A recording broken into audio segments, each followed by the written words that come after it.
Wenn du Träume hast und du verwachst und du denkst nur im Entferntesten, das könnte ein Traum sein von Bedeutung, dann schreib es auf.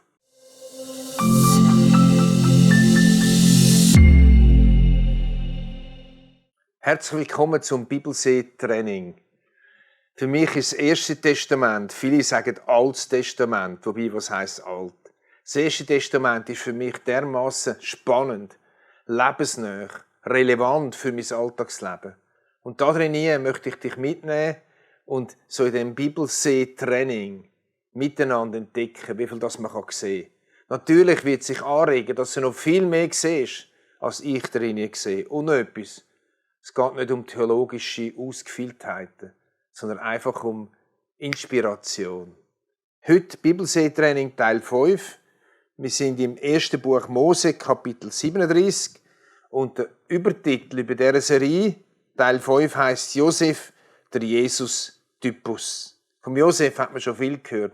Aber wer weiss, vielleicht kannst du Neues entdecken. Kapitel 37, Vers 3 im ersten Buch Mose. Israel aber hatte Josef lieber als alle seine Söhne, weil er der Sohn seines Alters war, und machte ihm einen bunten Rock. Der Josef, der Liebling vom Vater. Wieder wird eine bevorzugt. Wieder geht's weiter in dieser Familie, in dem Familienerbe von Abraham, von Isaac, von Jakob, wo Eifersüchtelei war, Bevorzugung war und Chaos war, geht es einfach weiter. Dann kommen Träume vom Josef. Josef hat gewusst, dass sie bedeutungsvoll sind, dass sie wichtig sind, dass sie nicht irgendeine Verarbeitung sind, sondern etwas Besonderes. Aber hat er gerade so platt rauskommen gegenüber seinen Brüdern? Im Hiob geht es auch um Träume. Dort steht, denn auf eine Weise redet Gott und auf eine zweite. Nur beachtet man's nicht. Im Traum, im Nachtgesicht, wenn der Schlaf auf die Menschen fällt, hast du Träume. Wenn du Träume hast und du verwachst und du denkst nur im Entferntesten, das könnte ein Traum sein von Bedeutung, dann schreib es auf. Führ ein Traumtagebuch. Ich für meinen Teil praktisch jeden Abend vor dem Schlafen bitte ich Gott, bitte ich den Heiligen Geist, dass er mir Träume gibt von Bedeutung. Ganz ehrlich, sie sind nicht sehr oft. Sie sind mega selten. Aber trotzdem möchte ich den Moment, wo Gott durch einen Traum in mein Leben redet, nicht einfach verpassen. Und darum schreibe ich sie auf. Und darum wollte ich sie ernst nehmen. Rechne doch auch, dass Gott zu dir reden kann, durch Träume, wie der Josef. Aber wenn du einen Traum hast, wo du denkst, hat Bedeutung, bist du ein bisschen sorgfältiger als der Josef. Du musst ja nicht gerade so platt rauskommen und es überall rausposaunen. Vers 11, 37. Kapitel immer noch. Und seine Brüder wurden neidisch auf ihn, aber sein Vater behielt diese Worte. Also, der Josef hat es im Traum rausposaunt und erzählt und Neid und Eifersucht hat um sich herum gefressen.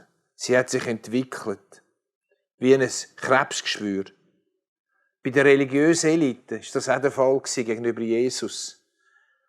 Insbesondere, als er von seiner Sendung als Sohn Gott erzählt hat, sind sie eifersüchtig geworden. Wir sehen da schon die erste Parallele zwischen Josef und Jesus, die Eifersucht, wo beide begegnet sind. Wie sieht es in deinem Herz aus und in meinem? Mit Eifersuchtsgedanken, Missgunst gegenüber Leuten, die etwas haben, was du nicht hast. Vielleicht ein Weg von Gott geführt wird. Ich stehe manchmal in der Gefahr, denke, das will ich auch. Manchmal wird so eine Missgunst, so eine Eifersucht in mir aufkommen. Und dann kommt mir das Wort in den Sinn, was heisst, mehr als auf alles andere, achte auf dein Herz. Ich kann aufs Herz achten und die kleine Wurzeln von der Missgunst, der Eifersucht ausreißen. Kapitel 37, Vers 27.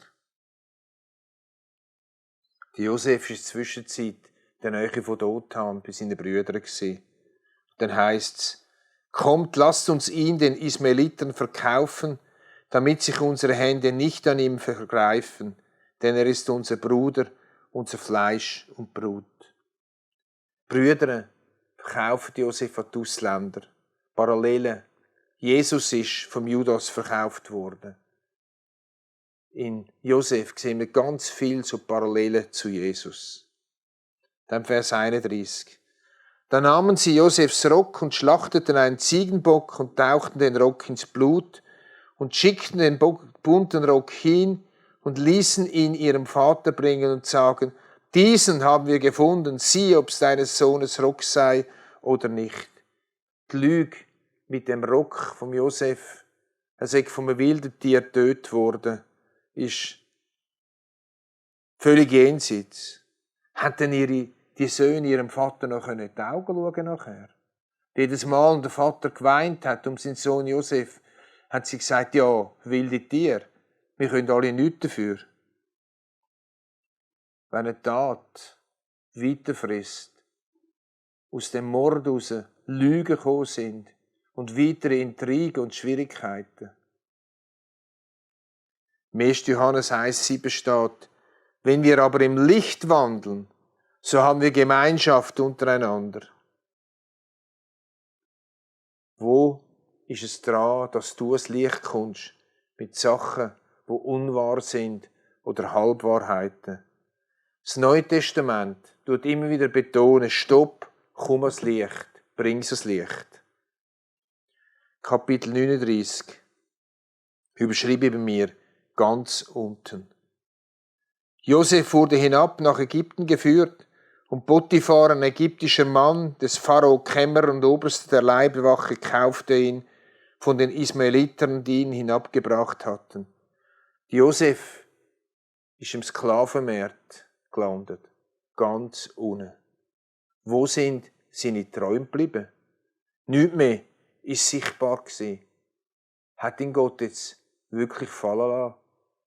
Sind die Träume Schall und Rauch Einbildung gewesen? Oder hat er sich auch in diesen tiefsten Moment von seinem Leben Gott festhalten oder nicht? Wie ist das, wenn wir am Ende sind von einem Weg, wo wir gedacht haben, er gehe dort und dahin, wo wir eine Vorstellung hatten, eine Vision, einen Plan und plötzlich ist alles kaputt, wir sind zu unterstunden. Wenn alles so anders kommt, als wir uns das vorstellen, wo heben wir uns? Sind wir in der Lage, unseren Gott festzuhalten? Oder gehen wir in die Rebellion und in die Auflehnung? Vers 2. Und der Herr war mit Josef, so dass er ein Mann wurde, dem alles glückte. Und er war in seines Herrn, des Ägypters Hause. Und Gott war mit Josef, steht da. Offenbar hat Gott den Josef zu unterstunden nicht vergessen. Offenbar hat es irgendwie zu Weg von Gott gehört, das unten durchzugehen. Auch wenn es unverständlich ist. Hat es wirklich müssen sein? Warum denn? Aber Josef hat sich nicht aufgelehnt. Josef hat sich an Gott und vermutlich auch im Traum festgehebt und glaubt, dass Gott ihn nicht vergessen hat. Wenn wir ganz unten sind, versinken wir im Selbstmitleid. Lehnen wir uns gegen Gott auf. Es ist manchmal wahr, es ist manchmal zum Davorrennen. Manchmal ist der Ort so schlimm, wo wir sind. Aber vielleicht ist es ein Ort, wo es gerade auch darum geht, etwas zu lernen für unsere Zukunft. So bitter, dass er da aussieht. Josef war also beim Potiphar und langsam ist es wieder bergauf gegangen. Potiphar hat gesehen, dass Gott mit ihm ist. Und dann ist ein neuer, schwieriger Moment gekommen. Vers 7. Und es begab sich danach, dass seines Herrn Frau ihre Augen auf Josef warf und sprach, lege dich zu mir. Die Frau, das heisst, jeden Tag hat sie versucht, den Josef in ihr Bett zu kriegen. Die grosse Versuchung. Wir müssen uns vorstellen, in der Fremde. Nichts war leer. Niemand war Befriedigung. Und jetzt war die Gelegenheit, ein bisschen Spass und ein bisschen Freude zu haben. Aber was für einen Charakter zeigt Josef da? Er hat und nicht können und nicht wollen gegen Gott sündigen und gegenüber seinem Chef, der ihm vertraut hat, das Vertrauen zu brechen. Wie viel hat mir diese Passage schon geholfen? Wenn ich in der Gefahr war, mit anderen Frauen mich einzulassen, habe ich mich immer wieder genau an das erinnert und gesagt, der Josef ist widerstanden. Der Josef hat seinen Job, seine Stellung nicht in Gefahr bringen. Und ich habe mich so oft gefragt, will ich für eine kurze Befriedigung, für ein Abenteuer, meine Berufung, meine Familie aufs Spiel setzen? Und ich habe bis zum heutigen Tag das Geschenk und Gnade gehabt, dass ich es nicht gemacht habe. Und ich schaue zurück und sage dir, es lohnt sich, zu widerstehen. Vers 20. Da nahm ihn sein Herr und legte ihn ins Gefängnis, in dem des Königs Gefangene waren, und er lag allda im Gefängnis. Upsla. Der Lohn für Treue, der Lohn, Gott nicht zu hintergehen, der Lohn nicht zu sündigen, der Lohn, seinen Chef nicht hinterzugehen, war, dass er in der Kiste gelandet ist. Was ist jetzt das gewesen? Was hätte jetzt das sollen sein? Hallo? Gott, wo bist du? Jetzt habe ich doch extra verzichtet. Und so ein scheissiger Weg passiert. Habe ich das verdient? Aber Josef hat selbst in dem Moment nicht um sich geschlagen. Er hat selbst in dem Moment sich nicht von Gott losgesagt. Sondern selbst in dem Moment ist er treu geblieben, wieder zu Unterstunden angelangt. Und hat Gott vertraut. Und der Gefängnisaufwärter hat gesehen, dass Gott mit ihm ist. Das heisst, aber der Herr war mit ihm. Ja, so oft wird unser Gottvertrauen auf verschiedenen Wegen geprüft. Was ist meine Antwort? Was ist mein Verhalten?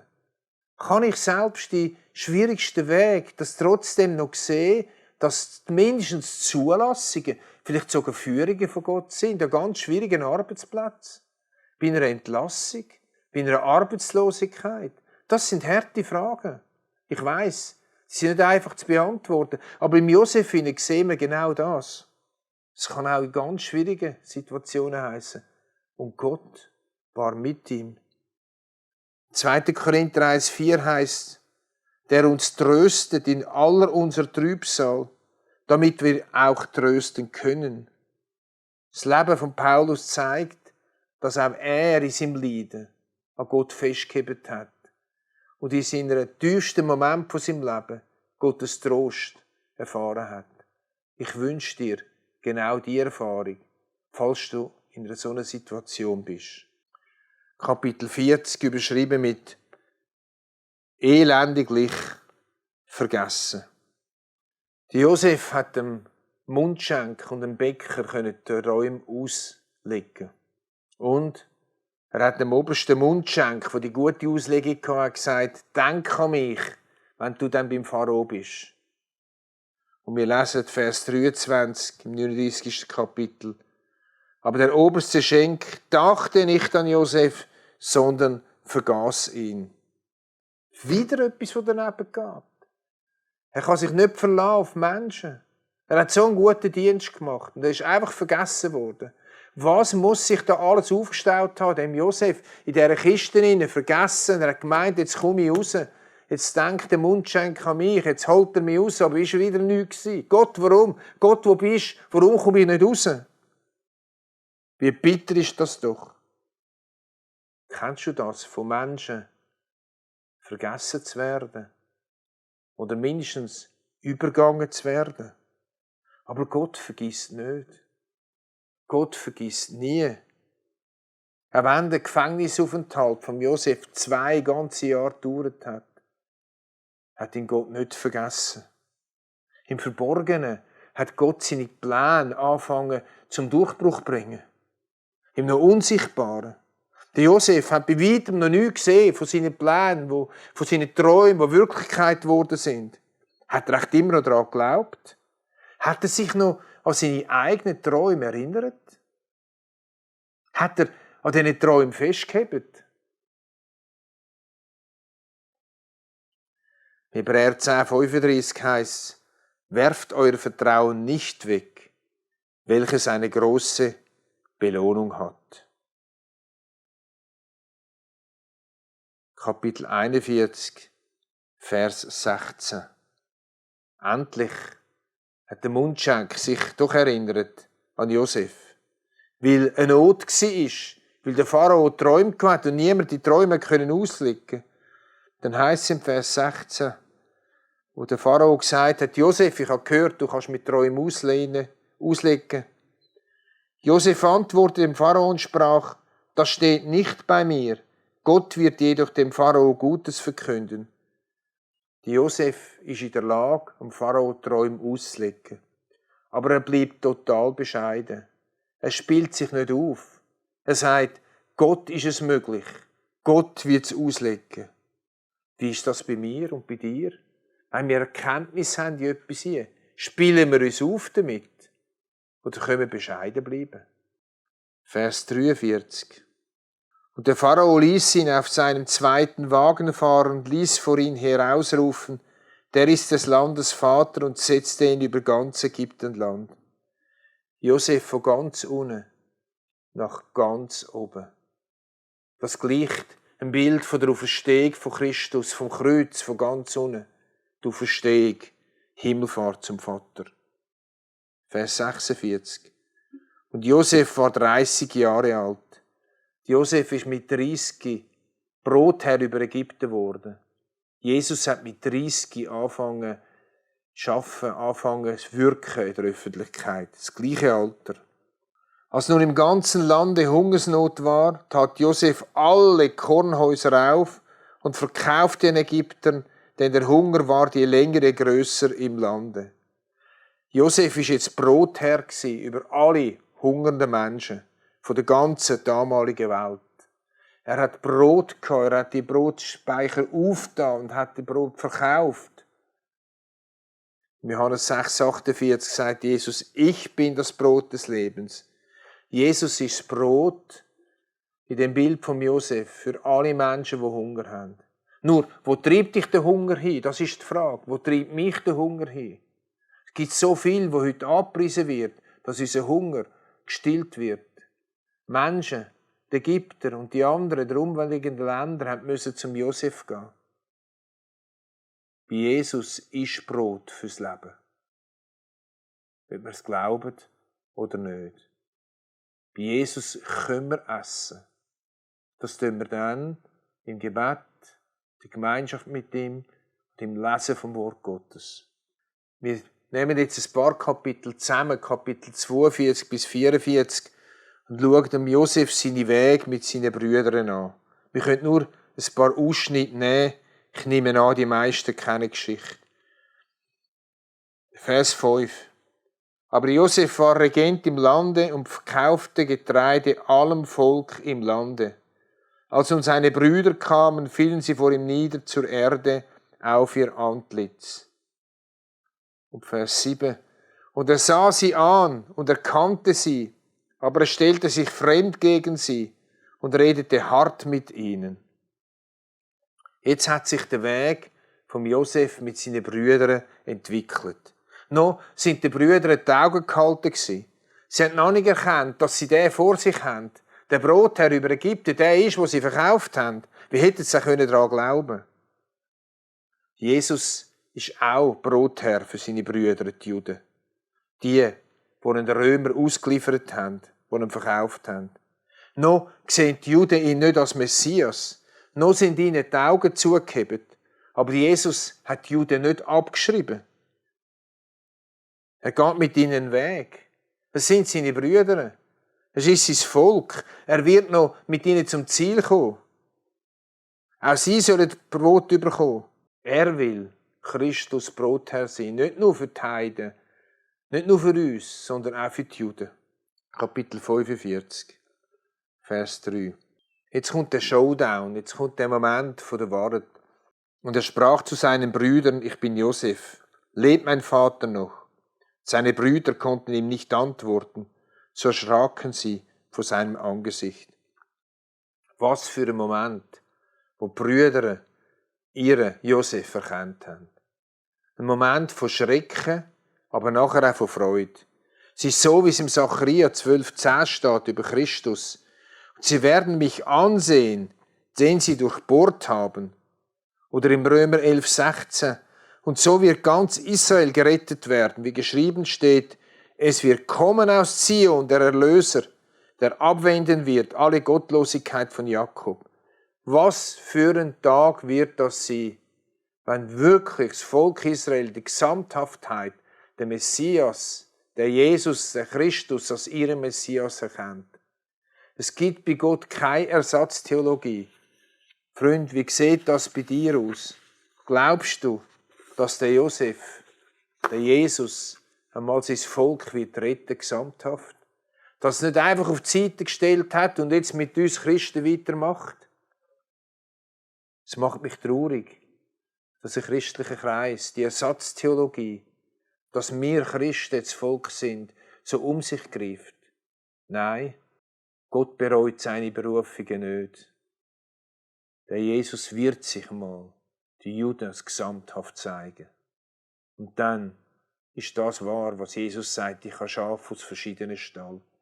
Wenn wir aus den Christen, die Heiden aus den Christen und die Juden zusammen werden finden. Und dann Vers 8. Sagt Josef zu den Brüdern, und nun, ihr habt mich nicht hergesandt, sondern Gott, der hat mich dem Pharao zum Vater gesetzt und zum Herrn über sein ganzes Haus, zum Herrscher über ganz Israel. Josef sagt zu den Brüdern, nicht ihr habt mich nach Ägypten geschickt, sondern es war Gott. Es war schlussendlich der Weg von Gott. Sein Plan musste richtig zum Durchbruch kommen. Der Traum, den Josef hatte. Und die Brüder waren nur Werkzeuge. Zwar ein schlechtes Werkzeug und trotzdem, es war der Weg von Gott. Und so ist es der Weg von Gott, dass die Juden Gottes Sohn Jesus verworfen haben. Und er wird einmal sagen, nicht ihr seid es, die mich ans Kreuz gebracht haben, sondern es ist der Weg und das Geheimnis und der Plan von Gott gewesen. Vers 24. Josef hat sich zu erkennen gegeben und hat die Brüder wieder heimgeschickt, den Vater zu holen, und dann steht, damit entließ er seine Brüder und sie zogen hin und er sprach zu ihnen, zankt nicht auf dem Wege, zankt nicht auf dem Wege. Wie gut hat Josef seine Brüder erkannt? Wie hätte er sich ausmalen können, dass sie vom Heimweg Lampen haben zusammen? Du bist schuld, nein, du bist schuld, ich habe doch gesagt, und dieser hat gesagt, und der andere hat gesagt, und ich habe doch wollen. Zankt nicht auf dem Wege. Jesus sagt im Johannes-Evangelium, auf dass ihr alle eins sind. Wie schnell ist doch Zank unter uns Christen. Wie viel ist schon kaputt gegangen. Und so ruft uns der Text zu, zankt nicht auf eurem Wege mit Christus. Versöhnet euch. Werdet eins. Denn in der Einheit fürs Christen wird die Welt sehen, dass Christus wirklich gesendet worden ist. Vers 26. Sie sind jetzt Brüder heimgekommen zu ihrem Vater und es heisst, und verkündeten ihm und sprachen, Josef lebt noch und ist Herr über ganz Ägyptenland. Aber sein Herz blieb kalt, denn er glaubte ihnen nicht.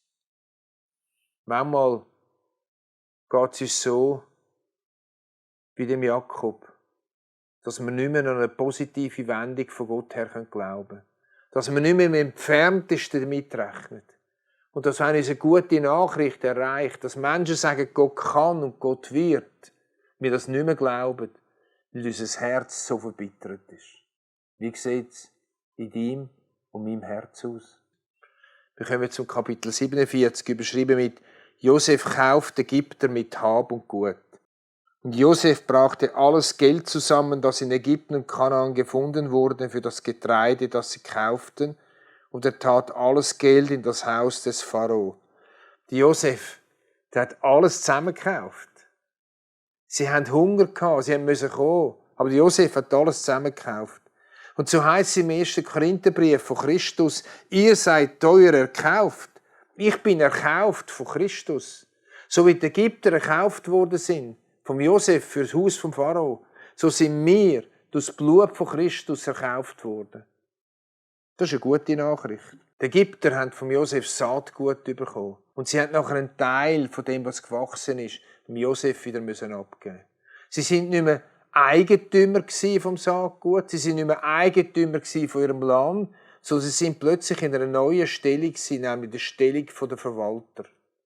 Ich und du, sagt Christus im Neuen Testament, wir sind Verwalter von dem, was uns anvertraut ist. Weil wir sind teuer erkauft. Egal, ob es unsere Begabungen sind, ob es unsere Finanzen ist, ob es unsere Stärke ist, ob es unsere Ressourcen sind. Sie sind erkauft, sie gehören Christus. Das gibt mir nicht eine Angst, sondern es gibt mir eine Relaxedheit. Ich bin Verwalter. Und es ist eine ganz andere Sicht auf das. Alles, was mir anvertraut ist eben anvertraut und ich darf das verwalten. Ich mag mir Sachen gönnen, jawohl. Ich kann Saatgut, jawohl. Aber ich weiss, dass ich Verwalter bin. Schlussendlich alles, was ich habe, gehört Christus, weil ich teuer erkauft bin. Vers 30 noch. Jakob hat noch einen letzten Wunsch an seine Söhne und sagt, ich will liegen bei meinen Vätern und du sollst mich, sagt er dem Josef, aus Ägypten führen und in ihrem Grab von meinen Vätern begraben. Und er, der Josef, sprach, ich will tun, wie du sagst. Jakob ist zwar mit seiner ganzen Sippe zu Ägypten gewesen. Er hat Brot gehabt.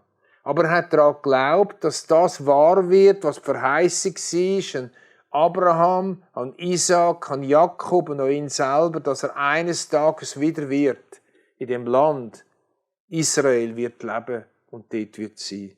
Er hat geglaubt, dass es einmal noch das versprochene Land wird gehen können. Er hat geglaubt an die Versprechen von Gott. Kapitel 49 ist sehr ein spezielles Kapitel. Es ist der Segen von Jakob über seine Söhne, Vers 1. Und Jakob berief seine Söhne und sprach, versammelt euch, dass ich euch verkünde, was euch begegnen wird in zukünftigen Zeiten.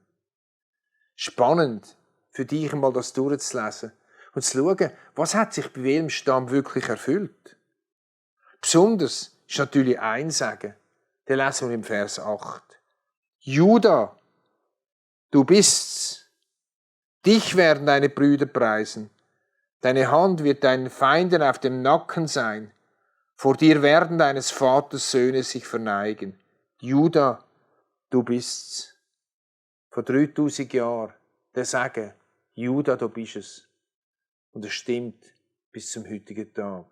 Der Stamm Juda, der wieder gepflanzt ist in Israel. Wie zuverlässig ist doch Gottes Wort. Wie zuverlässig sind die Segensteile, wo der Jakob dem Stamm Juda gegeben hat.